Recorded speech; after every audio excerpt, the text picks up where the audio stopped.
There we go. All right, like I said, thanks for joining. I am Rachel Thieler. I'm the Southwest Region Rep for NACD, and this is the fourth of 5 of our Southwest Outreach and Marketing Training Series. Hopefully you've been enjoying it. If you haven't caught the previous 3, those are all recorded and available on the NACD website and also our NACD YouTube channel. And then we'll have one more after this. But today we are joined by Laura Meyer and Kim Hogeberg of KR Creative Strategies. And they are going to be walking us through how to capture effective video, even if all you have is a phone. So I think this will be really great for all of us to learn. And as you can see, it is being recorded, so feel free to share it or come back and visit this recording later. And I will hand it over to Laura and Kim. Thank you. Thanks, Rachel. Hey, everybody. If this is your first time joining one of these outreach sessions, KR Creative Strategies, who Kim and I are with, we're a small marketing and communications company. We're based in Medical Lake, Washington State, but we have our team are located across the nation. I'm in Iowa, Kim's in Montana. We've got folks kind of scattered all over, and we all specialize in communications related to conservation, agriculture, history, rural communities. So we've all have experience working with conservation districts and helping tell CD stories and the stories of the conservation landowners and community members that you work with. So we're really pleased to partner with NACD to present this outreach series. And today I'm joined by our VP of Video Production, Kim, and she is really an expert in bringing stories to life through digital media. And she and her team have produced many Telly and Emmy Award winning videos, including videos that feature conservation districts. So she'll be sharing some of her tips and tricks with you today, but we first wanted to give a short overview of the session today. And if you've attended some of our previous sessions, you might see a theme here to do with planning. With most of our sessions, and this is no exception, planning really is the key. So you'll be hearing us emphasize that today, that good planning is the key for capturing effective video and setting yourself up for success. We've got 3 objectives for today's session. The first is just understanding the value of incorporating video into your CD strategies. It can feel like kind of an overwhelming new ad, especially when you're already stretched for time. So we hope to present a case for why it can really be helpful for achieving your goals and objectives of your district.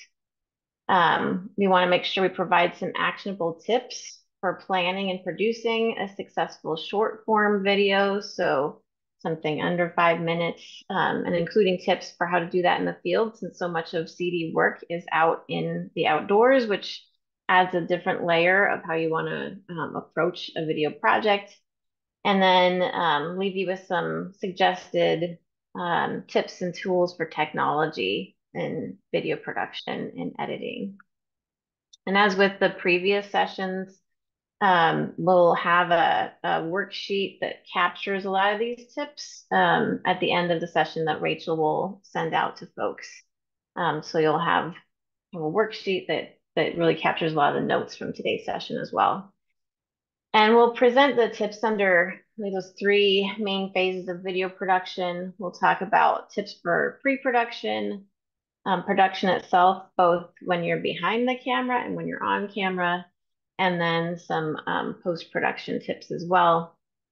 But first, we wanted to spend a few minutes on why video is such an important tool to incorporate into your CD strategy. And I'll turn it over to Kim to start that off. Hi, everyone. Thanks for having me. Excited to talk about video. I love video. I've been working in this field for about 20 years now, and it's just really fun to take a story and turn it into a digital piece that really can connect viewers and, spark different emotions in people, whether that's learning something or engagement or emotions as far as, feeling sad or happy or excited. Video is a really powerful tool. And if you think about our digital age today and you see, if you have children, but it's everywhere and people are now leaning more towards learning from video more than ever. You have all these popular apps like YouTube and TikTok and Facebook Reels and Instagram Reels. And that's what people are gravitating towards, whether it is a 60-minute documentary or a 10-second reel. People love video. And the great thing is now video is really accessible and it's easy to use in that some of the cameras that you need, as simple as an iPhone. Like you really can create some really neat things with iPhones or really simple cameras that don't cost hundreds of thousands of dollars like they did when I first started doing video. So that's kind of one of the things about why it's exciting. But the other thing that video can really do is it can really target, if you do it right, different audiences that you want to reach. It can really help spread brand awareness. It can really help with education about a specific topic and showing people what you're talking about instead of just having to write it in text or use pictures. So it's a really valuable tool that I think everybody should be able to start using pretty easily. And hopefully with this training, we can give you those tools to keep it seamless and not be overwhelming. Because I know it can be overwhelming too, if you've never really done it before. So moving forward, things that people prefer, we found audiences really like short information videos. Laura and I have done some other trainings with CDs, and I think it's better if you have like a big topic that you want to talk about, think about dividing it up into shorter chunks of videos. We've seen just even if people are watching videos, they usually only watch the first 30 seconds of a 2-minute video, unless it's incredibly engaging and they want to stick with it. So I always try to say, if you can keep your videos under a minute long, that's kind of that prime spot. Because the bad thing with videos is people are losing their attention spans. So it's trickier to make those longer form videos that really stretch out. So really keeping the content short and concise and to the point is going to be your best bet with moving forward. Some of the other things that video can help is things, like I said, visually that people just can't comprehend in their minds. And that's really specific. I think that bodes well for CDs is, and I do not have a background in conservation like Laura does. I've learned so much and it's really neat, all the work that you guys are doing, but it's really helpful when you can see that work up close and all of the different parts of that work as well. Video can really help engage people and showcase that. And like people say, an image is 1,000 words. So a video can really speak to what, the topic that you're trying to educate people on or show people the work that you're doing. Yeah, and we've talked a lot in our previous sessions about jargon, and how to avoid that, or when it really needs to be explained because it's a topic that you're going to need to talk to an audience about. And video can be so helpful for that. I mean, everything from, if somebody is not familiar with tillage or what a no-till drill looks like, how it operates, the difference between that and conventional tillage, there's really no better way to show that difference visually than with a video where you can actually see less disturbance of soil. There's a lot of folks that aren't familiar with things like a riparian buffer or any kind of filter strip planting. And if you could have drone video footage that actually shows, from the air, an expanse of what that really looks like when you have a border separating a field from a water body. And also things like if you want to make a case for conservation creating jobs, again, you can say that, but it adds so much more when you can have video footage, maybe like a time lapse showing of the number of people involved in building a project, and really showing all the folks that are being employed or put to work to help with conservation projects.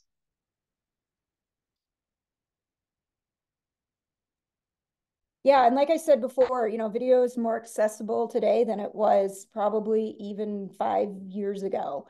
Right now, even editing tools, which we'll talk about that more specifically, but you can edit some of these reels like right with the Instagram and Facebook editing programs that they have as part of their program. And the neat thing is it's all free. So, you have these great resources like YouTube and Facebook and TikTok and Instagram that are all free resources that you can upload these videos and really showcase and show all your audience all the different topics that you want to showcase.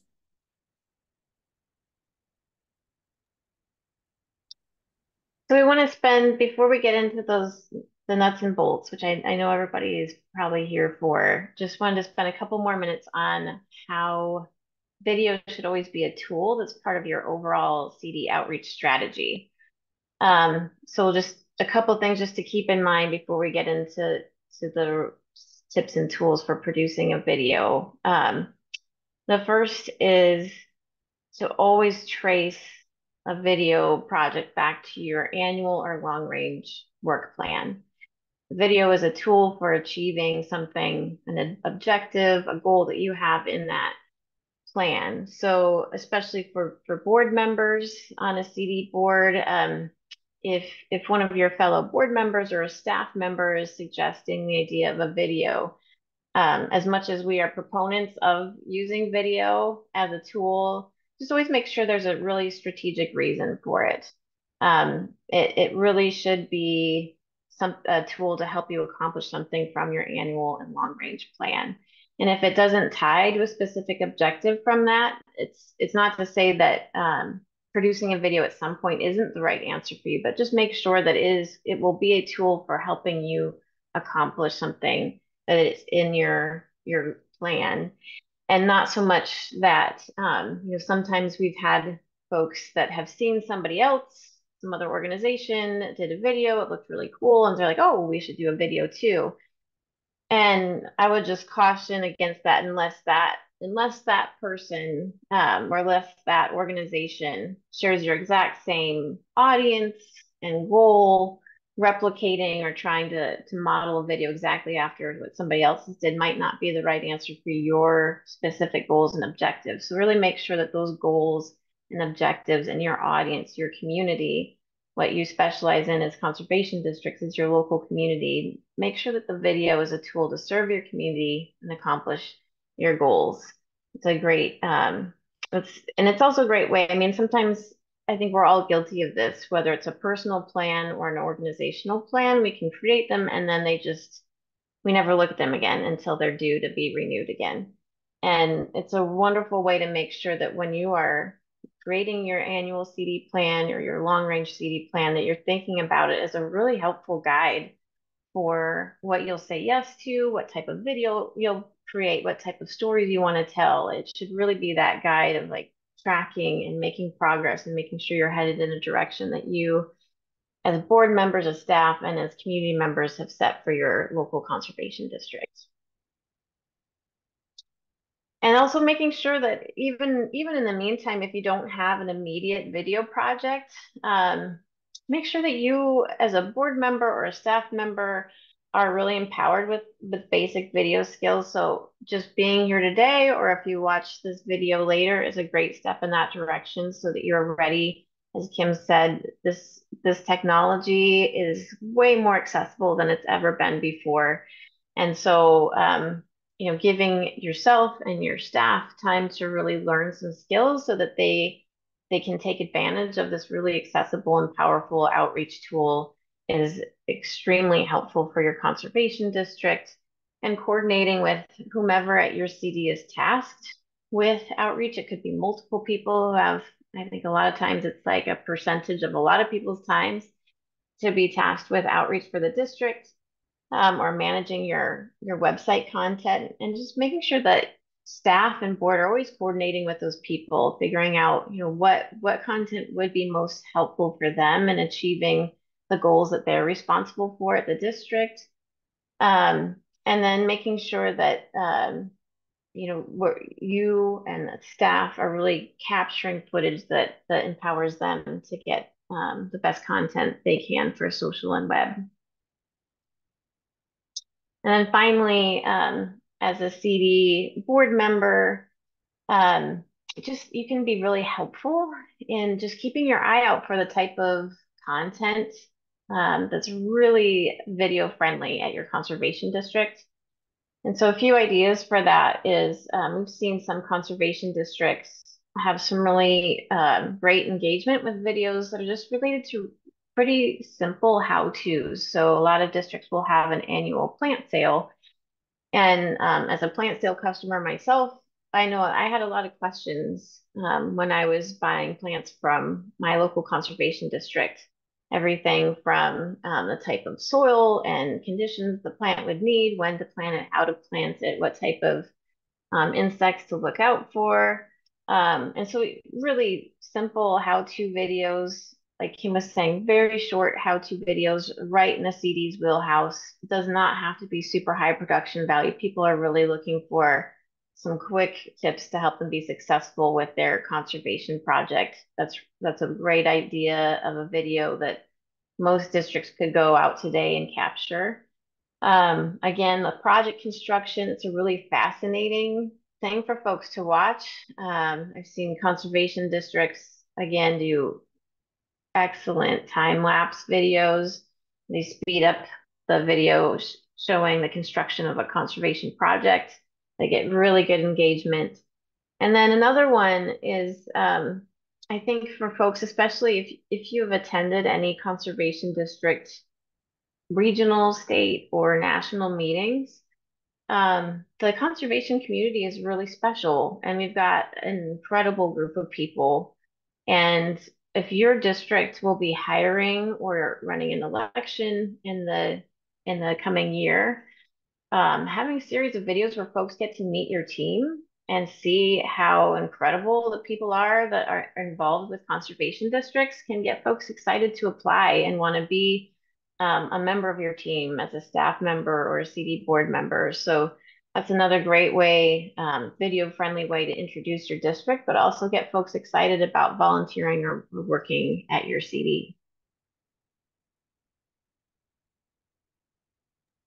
Yeah, so once you've decided kind of a plan for videos, and to kind of tag on to what Laura was saying about being familiar with it, I think a great way to do that is just practice on your own, whether it's just at home, personal time, pull your phone out. If there's a really cool sunset, practice a time lapse. If there's a great family moment, practice taking some videos, play around with your phone so you get familiar with some of the different features for videos. And then you can really see what worked, what didn't work. Oh, that was a really neat way to frame a video or to get a different angle. There's lots of ways you can have fun with it. So that way when you're out on the field, you're a little bit more comfortable when you're actually doing the filming part of it. But to go back to the beginning, and we talk about pre-production, like Laura said earlier, planning is a huge part of this. And probably the better plan you have, the more successful you're going to be. And I've worked on everything from 15-second reels to 60-minute, PBS documentaries. And I still have the same planning progress for everything. And that really starts with, what's the goal of the video? What's the messages, and who's the audience? Because that's going to change things. If you have an audience of someone like me who doesn't have a conservation background, you have to approach it a little bit differently if you have versus, a board member or a staff member or a group of people that are already in the conservation world or agriculture folks that already speak that language. But if you're doing it just to a general audience, then you might want to think about, okay, how do we kind of boil it down a little bit to make it so they understand what we're talking about. So once you kind of figure out your audience, the big thing is also figuring out what does my group want to walk away? What are the key messages they want to walk away with? Is it an education thing that I want them, like Laura said, if it's a plant sale, I want them to walk away knowing how to plant a plant or knowing what bugs to look for, or like, what is the clear topic you're looking for? Or it could be, if it's more of, I want people to walk away knowing we're hosting a plant sale next week. That's going to be a different video than actually the nuts and bolts of how to plant a plant.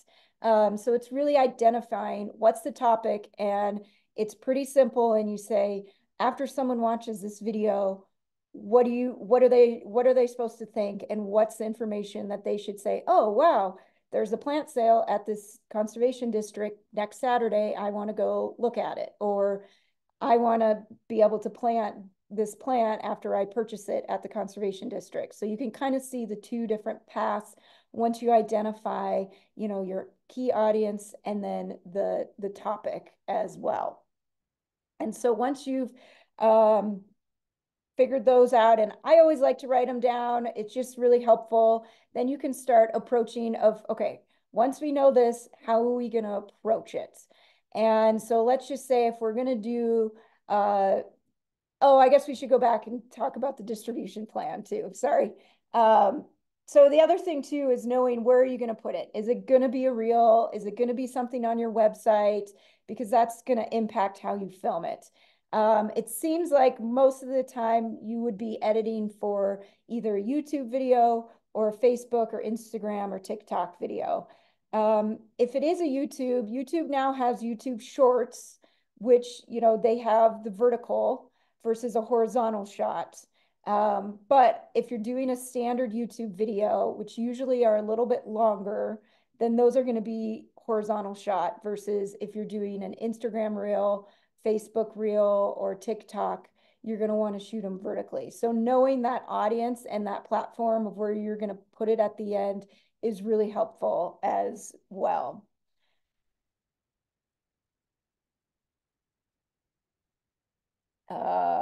And then once we move forward,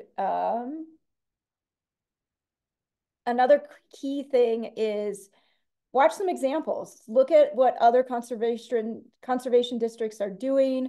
See what you like. Think about, you know, is this a good example? I really liked how they showed this, or that was a really neat shot, or I really like how they talked to this individual person and they explained X. It's really helpful. And even I love to do documentaries, so I watch documentaries every single night. Like, I'm always eating up documentaries and thinking of tips and tricks and ideas. And I love how they did this shot, or I love how they incorporated this picture into it. So watching other people and seeing what they're doing and seeing what you like or what works, what gets a lot of views, that's really helpful too. And then it also doesn't feel as overwhelming when you break down those videos and think, gosh, they just got 3 shots and then put some text over it. And that was, you know, a viral video. That doesn't seem that overwhelming to do yourself. So it's always important to just, you know, keep an eye out, watch for other examples, and know what else is out there.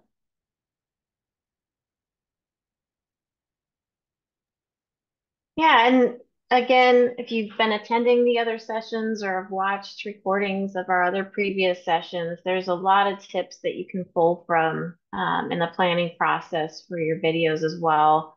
Everything from going back to our first session in May when we talked about effective storytelling elements. There's a worksheet that we provided after that. So just thinking about, like Kim said, that's a great place to write down some of these things, like how you'll hook your target audience from the very beginning. One of the things we talked about in that session was not just what a short attention span people have, but what a short window you have to get their attention when they're just swiping. If this is going to be a social media video, you've got like a couple seconds to get their attention. So you're thinking about how right from the beginning, you can incorporate a message or some imagery in your video that'll really hook folks right away.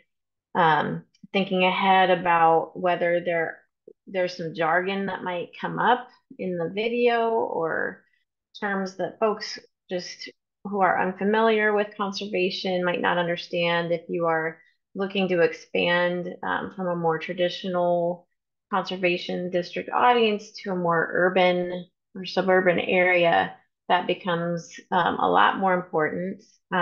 So a lot of times video, especially in urban and suburban areas, is by far the preferred way to deliver information. And so that's an audience where even some of the language that we might think of as really commonly understood might not be. So thinking about, okay, if this is going to target an urban audience who's never maybe even heard of a conservation district or really doesn't understand some of these terms, how can we explain them clearly? How do we pace our videos? Like Kim was saying, how do we break it into smaller videos? What's the progression of very, very introductory video to this subject or to RCD in general, and building up to a broader understanding for folks who start to follow you? And then also making sure you're choosing the right speaker to be on camera, not only who can really speak well to the topic or about your district, but who's going to be comfortable on camera and who your audience will trust. And then finally, we had a session in June about the writing your unique value statement, that very distinct description of who your conservation district is and what value you provide to your community that's like no one else. If you'll be introducing your conservation district in the video, having that in the back pocket of whoever the spokesperson will be really helpful to have that ahead of time.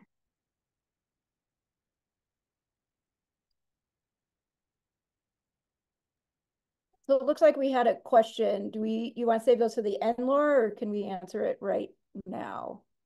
We can answer right now. That's fine. So yeah, so we have a question. If one platform needs footage film landscape and another platform needs footage film portrait, what do you do? I would film them both. You know, it's really easy to go from landscape, portrait, you know, pretty easy to just get the same shots and film them both ways. You can always, you know, even though if you're doing the portrait shots here and you want to do a landscape shot, you can still use them in both ways. Like they'll just black out the screen. So if you filmed everything in landscape, but you want to put it on a TikTok reel or TikTok or Facebook reel, they'll just block it out with black. So it just won't be full screen, but you can still edit in both ways. And same with YouTube. If you film something in portrait mode, but you want to put it on YouTube and they're traditionally landscape, if you're not doing their shorts, then it will still work. It's just going to have the blackout sides basically. So, you know, and usually you don't get as many views. The algorithms seem to not like it when you do a landscape as a reel, but it doesn't mean that. Don't feel like if you already filmed it, then it's worthless. Like you definitely should still, you can still edit it and use it. So I hope that answered that question. And then as we start to do production, I always also, as part of the pre-production, I always write out two things. I write a schedule and I write a shot list and interview questions as part of that schedule. So you know, if you're going to plan on interviewing someone, I like to pre-arrange that ahead of time so that person knows, okay, we're going to do the interview at this time. They have time to meet you at the location. They're not working on something and they've set aside, you know, 15, 20 minutes or even a half an hour to do the interview with you. And then I also like to know a shot list as far as like if we're talking about, you know, we just did a video for Benton Conservation District about their stargrass in the lower Yakima River. And so we had all different shots of, we needed aerial shots, we needed wide shots, tight shots, underwater shots, and that required different cameras. But just to give you that idea of being prepared, and that way when you're in the field, you can go back to your list and think, oh yeah, I got to get a really big wide shot to showcase this, or I need a tight shot of this specific activity to really help people visualize what's going on here. So that's always important when you're going on your way to the production is make sure you kind of have your map either listed out. And also if you're doing an interview, it's helpful to list out the questions, and we'll talk more about how to conduct a successful interview later up. But that's usually on my schedule, is kind of the schedule of the day, the shot list, and interview questions. And I always print that out. And like I said, I have that on, 95% of my shoots, whether it's a reel or it's, a 60-minute documentary. It's always important to plan. So now as we go into the production part and you're out in the field, one of the biggest things is really be mindful of what is going on around you and behind you and everywhere. Like that's really important, is you kind of just have to be laser focused when you're in the field of, okay, this is going on over here. I need to get a shot of that. What's going on behind me? When you're setting up an interview, what's going on behind that person, making sure that there's nothing super distracting going on behind them. If you're also doing an interview, the other thing is really important is lighting, and making sure that they are fully lit, and knowing where, if they have backlit, if you're outside, you don't want the sun directly in their face, because then people are squinting, it gets really hot.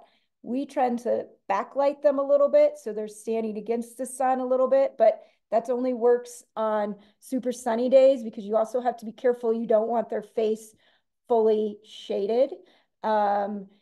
The other thing, if there's ever a cloudy day, I always recommend film in the shade. You don't want that really harsh sunlight on the side of their face, so half of their face is shaded and the other half is really bright. So just try to be aware of that. And then also, if they're comfortable and they're wearing big sunglasses, I ask them to take their sunglasses off. I don't ask people to take glasses off, because that's what they look like. But if they're wearing something, or a big bulky hat that's hard to see their face, you can ask them kindly if they wouldn't mind taking their sunglasses off, or their big hat off. So it looks like we had another question here. Oh, no, never mind. And then when we're out, the other thing to be really aware of is audio. I think Laura is going to share with you some inexpensive microphones that you can purchase that will hook directly into any iPhone or Android phone. And that's going to be really key, because you don't want to record audio for an interview with a camera mic. It's going to pick up everything else, and it's really tough to hear people, and it's not great quality. So if you can, and these microphones are like around 30, 50 bucks maybe. So they're really inexpensive. They're wireless.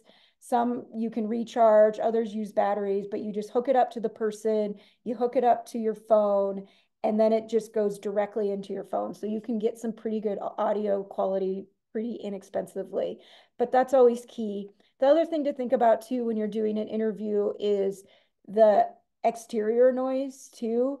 If they're doing construction over here, that's going to pick up on your microphone and be really hard to hear. And if you're cutting stuff together and you're cutting, pieces out, and you have these really loud construction noises, it can be distracting. So try to find a quiet space if possible, where you can do the interview and maybe step away from where all the action's going on, if it is like a crazy construction or active site.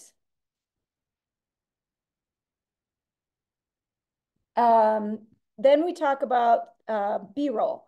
B-roll in our industry is known as background footage.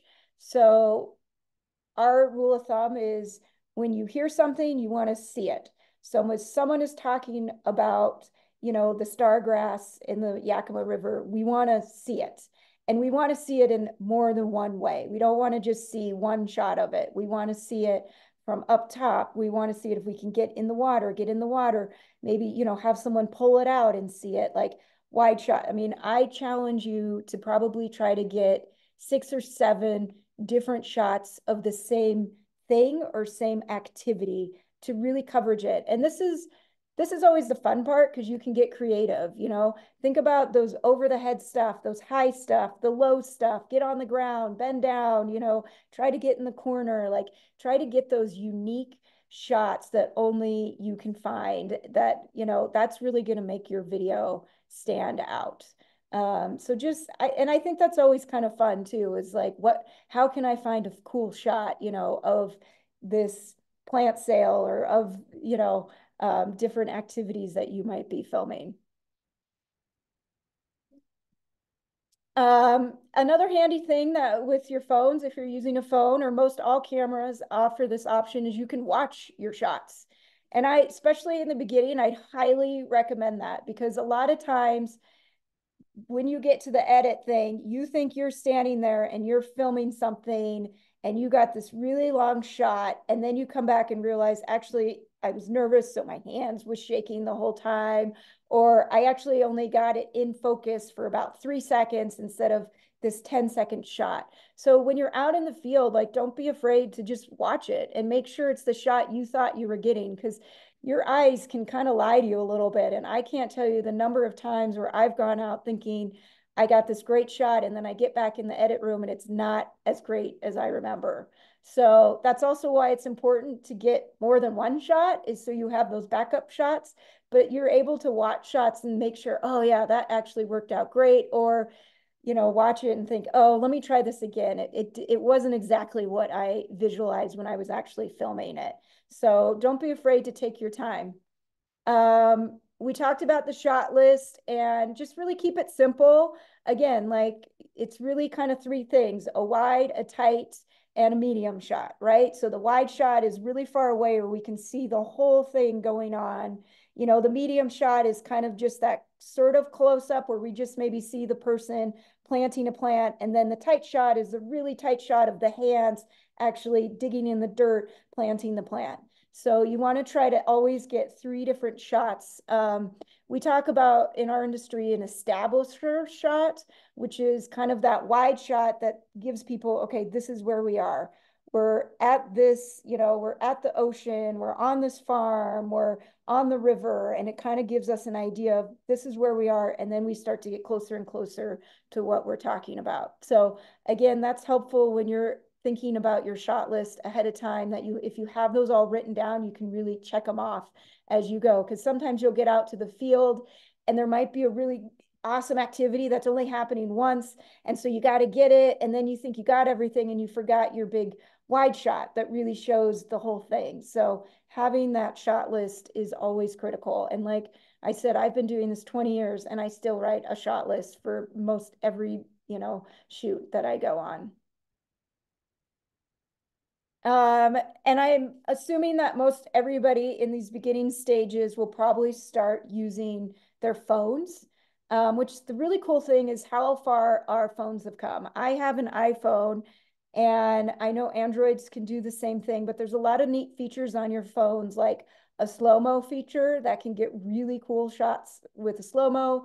They have time lapse. So a time lapse shot is where you lock off the phone, you set it up against something, and you press the time lapse, and then it will take a shot once, and it depends on how your settings are. You can adjust the settings like once every 30 seconds, you know? So this is a great thing that you could practice at home, like a sunset or a sunrise, where you set up the shot, press the time lapse, and then see how it goes. The biggest thing with time lapse is you can't touch the phone. It has to be locked off. So once you're done, then you turn it off and then you can watch it. The other thing too, I'd recommend, if you're going to do a long time lapse, like if there's a big work project and you want to film all of that, plug in your phone when you do that, because it will drain your battery so quickly. I also like, when I do big like work projects, a way to work around that is set up a time lapse, you know, of one angle, maybe do it for an hour, and then switch the angle and do it for another hour. Or if you have 2 phones, you know, set up 2 different shots and have them going at the same time, but then it can give you things to cut between. So if something happens to your one phone that's getting this thing and you set it up for the whole 3 hours and it didn't record it, or something happened and you missed it, you know, you can cut back to the other shot, or you've already changed the positions. So don't be afraid to stop a time lapse and then just change the angle and then get another time lapse. So you can kind of cut between the different things. And sometimes if you're working on a big work project, you might have a better angle, hour two, all the work could be happening here and then it's all happening over in this area. So don't be afraid to, play with the time lapse, play with the slow-mo. You have lots of different kind of fun features that are actually in your phone that are pretty high production quality features. If you're outside and it is a beautiful white, cloudy, blue sky day, get a time lapse of the sky, like those are really fun shots that kind of can showcase, again, give you that establisher of where you are, and then you can cut to your other shots. So have fun and play with those a little bit. So now that we're going to talk about some simple production stuff. And we talked a little bit about this before, of doing interviews with people and just really remembering where you are and what is going on everywhere, right? Like just kind of be aware of that. And again, I like personally to do the interview first and listen to what that person says. And then I'm trying to think, oh, this person talked about planting this plant. So now I'm going to go get shots of this person planting a plant or somebody else planting a plant. Or they're doing a buffer here and this person talked about this portion of the river where they're building in the buffer. So you're going to go in and actually get shots of that. Because again, we go back to that, you hear it, you want to see it. So if you're able to do the interview first, if you're doing an interview, you don't have to, but if you're including an interview, I would try to do the interview first, listen to what that person says in the interview, and then try to get the shots that match what they talked about in the interview. If you're doing an interview or you're going to be on camera, it's important to always wear your conservation district gear. It's another plug, and it's always, just be mindful of that. Or if someone on your team is doing it, remind them to don't forget to wear that, so you can always kind of have that in the background as well. Now, when we're conducting interviews, I always like to tell people, you want it to be a conversation. You don't want it to be someone practicing a speech. Like, you want it to be conversational, because then it's genuine. So again, like if you're conducting an interview or if you're doing the interview, imagine like you're telling a friend. If you're the one conducting the interview, imagine like you're talking to a friend. Don't walk out there with just a list of interview questions and just go down the list. Engage in a conversation, let the conversation be free and let it go where it goes, and then refer to your list and think, okay, what else did we want to talk about? Oh, we didn't hit this. Let me ask you about X. But those are always the best interviews. And it's when people feel relaxed. We aren't all professional speakers, and having something that's conversational and relaxing, you're going to get the best sound bites from. So talking to the person ahead of time and giving them some ideas of like, hey, I just wanted to talk to you about X, Y, and Z, letting them kind of prep. I usually don't share the exact interview questions with people ahead of time, because I don't want them to prep answers directly and then feel like they have to say exactly what they wrote. Because then that kind of gets them in their mind a little bit and they get tripped up and then they lose confidence. So I always tell them, we're going to talk about, these topics, but I don't say the specific questions. And, building confidence in the person you're interviewing is helpful. You'll be great.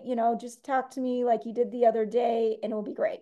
So again, it's always kind of just engaging in a conversation when you're doing on-camera interviews. And if you're the person doing the interview, it's your job to make that person feel relaxed too. You want them to feel comfortable, and then you're going to get the best sound bites from them. I think Laura spoke to this earlier, is try to avoid jargon.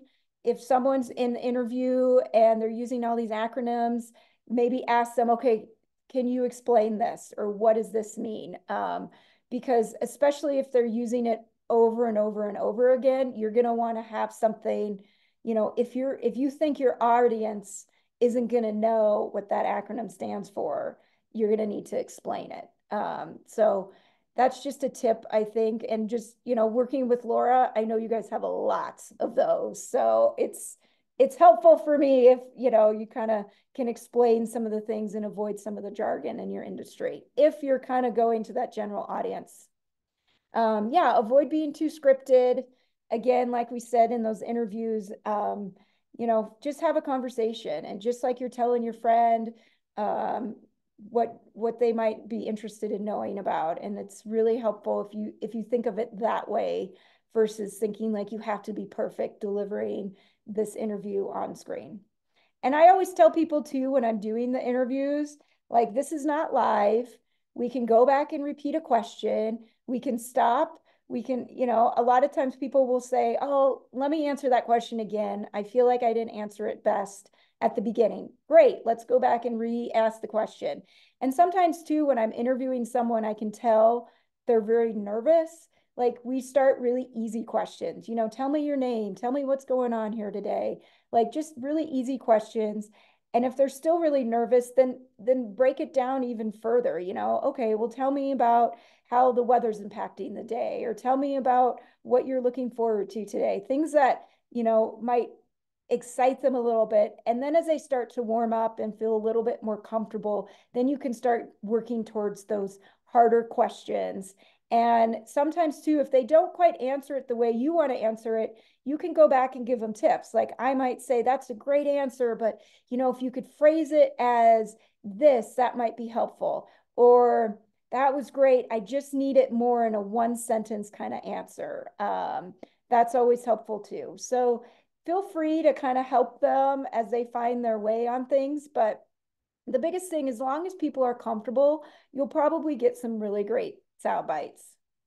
So now we got to move into post-production, and this is really just editing. And again, like, it's a really fun time now because a lot of these editing tools are free. They're super easy and user-friendly, and they aren't that difficult to use. Like, you might think it's overwhelming because there's all these buttons and stuff, but again, just start really basic, right? Just maybe don't even do interview. Just start with B-roll and music and just put it together, right? And then maybe try one where you add in an interview, or just do an interview and don't add B-roll, right? Like, just try to do basic things. And then as you get more comfortable with the editing, then you can start adding in some of the things like the text on the screen, or the transitions, or doing the slow-mo in the video. There's different ways, you know, to kind of work up to that. So don't be overwhelmed by all the buttons and all the different options. Just start really basic and feel comfortable, and then you can move into it. And the other great thing is, you know, with YouTube, if you have a question of, I saw this, I don't know how they do it, just YouTube it. I'm sure you will find someone on YouTube that will show you exactly how to create that effect, or create that text, or, you know, edit that specific way if you're looking for something specific.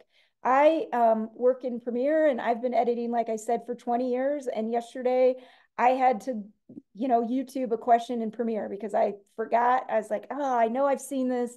How do I do it? And bam, it showed up on YouTube. Super simple, walked me right through it, and I was able to do it. So don't be afraid about asking questions and looking things up for yourself. Music. Music is always so much fun. I love adding music to videos, and it's really fun if you're editing in a program like Facebook or Instagram or TikTok. They're going to have so many music options. And the nice handy thing about those is they have little arrows in all of them that will point to trending music tracks. So I would always recommend try to pick something that's trending. When you're doing your research of watching videos, like we talked about earlier, a lot of times you'll see a trending music track that will pop up. So think about, oh, I'm going to use this trending music track. And a tip on how to elevate your production value that's super simple is edit to your music, right? You can cut your shots down to the beats of the music, and that's going to make it look like your music track is going to your video versus you just laying some footage down onto a music track. So again, that's something to work towards, but that will always kind of elevate the production quality is if you can find the music track and then edit to the beats of the music, right? That's always super helpful to do. But it's have fun with the music. It's super fun to find fun and engaging music tracks, and it really elevates the video. And like we said earlier, you want to keep it short. I would recommend, a minute or less when you're starting these videos.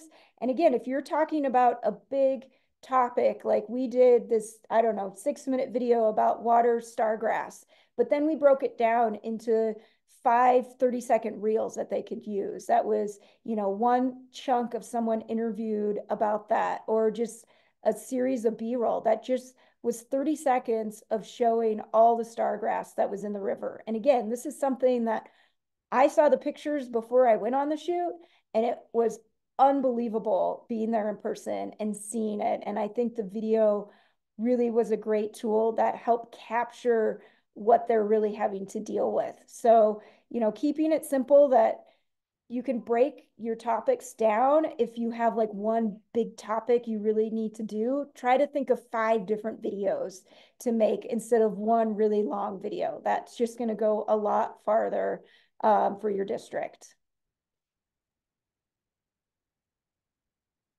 Thanks, Kim. So we're going to open it up for questions. We've got a few minutes left, but I wanted to just give a quick overview of what to expect in the worksheet that we created. It's a summary of a lot of the tips that Kim shared, and they're organized in the pre-production, production, and post sections. The first section on pre-production is a place for you to write out, like Kim was saying, for each video that you make. It's a place for you to actually write down, like, what is the goal that this video will be a tool to achieve, who your audience is, what platform you're going to use, any other notes like your shot list if you want to include that there. And production is kind of a checklist that you could actually take out into the field to make sure you're thinking about lighting, thinking about audio, and within there, like Kim said, there are links to some suggested technology packages, like a couple of options for microphones that are really affordable, wireless, and are optimized for working with cell phones. And then also a link to a gimbal, just to make that's a device that helps really steady your camera. So there's a checklist there that you can take out into the field. And again, similarly for post-production, just a short checklist of things to keep in mind when you're editing.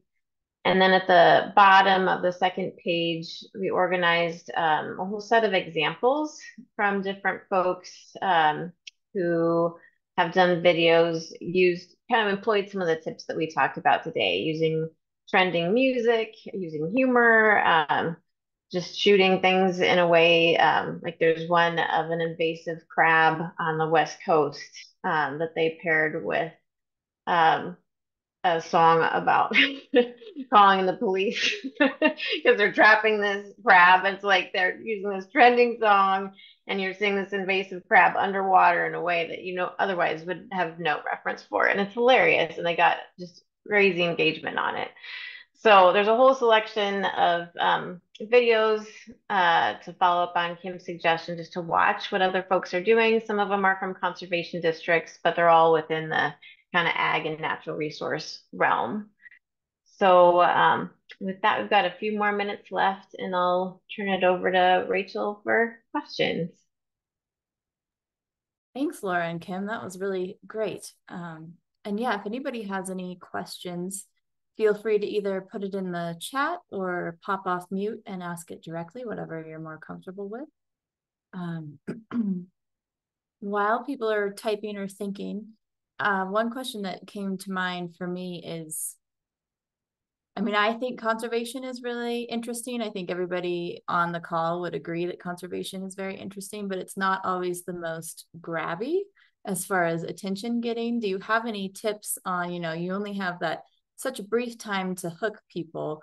Do you have any tips on, how you can make people stay and watch the whole video? That's a great question.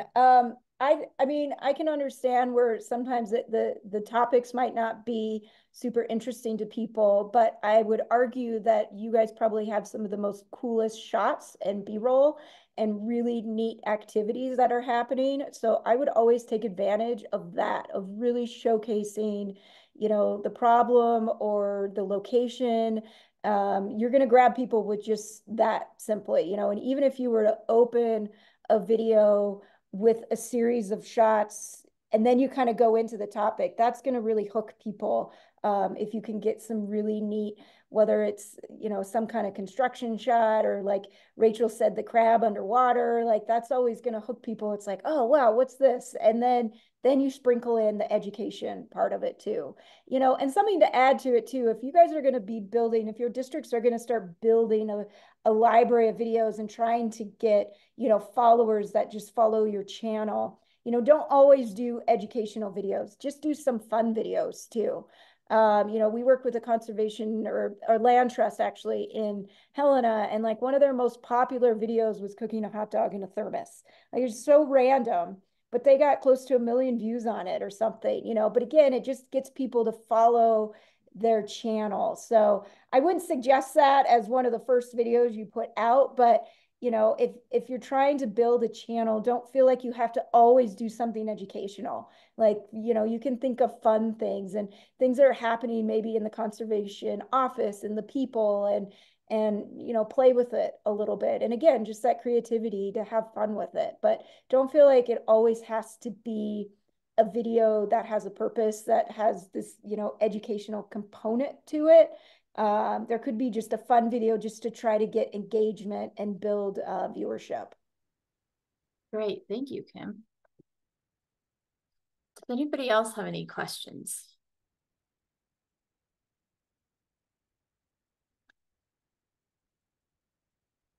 I'm really looking forward to digging into that worksheet that you guys provided. I'll send that out with the link to the recording.